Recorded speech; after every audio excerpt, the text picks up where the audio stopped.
нүдээр харсан. Яг л ийм зүйл болсон.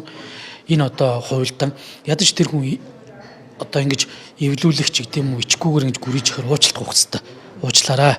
Бас ийм зарим чиглэлүүд нь буцаж исэн, зарим нь ингэж хураалах хэрэгтэй байсан учраас гişүү төөрөлт хүднэс ч гэдэг юм ингээ уучлалтаа гуйх байтал бүр одоо баг эвлүүлсэн яасан ч гэнэ юм ярьж илээ.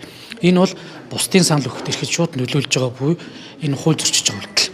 За өнгөрсөн хугацаанд эмчнэр бол жагссан. Харин 4-р өдрөөс эхлэн за шаардаж 3.5 сая төгрөгийн цалинт одоо төсөв суулгаж өгөхгүй болвол за ажил хайр зарлага бол мэдэгдээд байгаа шүү дээ. За гэтэл 3-р хэлцүүлэг бол өндөрлөж одоо 4-5 дугаар хэлцүүлэг дээр зөвхөн алхах цохиод өнгөрөх тийм үйл явц өрнөдөг. Тэгэхээр эмч нарын жагсаал одоо үргэлжилсэн ажил хаялт нь бол үр дүнд хүрэхгүй байх вэ? Аль эсвэл 27 хоног гэсэн амлалт болоод өнгөрөх вэ гэдэг тийм хардлага бас явагдаад. Мөнгө бол байсан байна. Багш нарыг залан байхгүй гэж нэмэх хийсвэрүүд гаргаж ирсэн.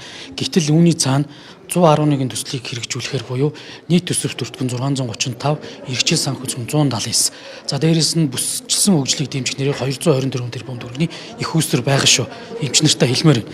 Энэ их үүсвэрийг өгнө эмч нарын цалин нэмэгдүүлэх, боловсролын жилийг дэмжих чиглэлд зарцуулж болно. Гэвтэл тойргийг одоо конопны 8 хийж тодорхой этгээдүүдийн тойрог дээр тавьж өгч байгаа. Тийм учраас ийм одоо худал хэлж байгаа энэ төсвийн одоо ахалж байгаа хүмүүс энэ дээр тайлбар өгөх ёстой.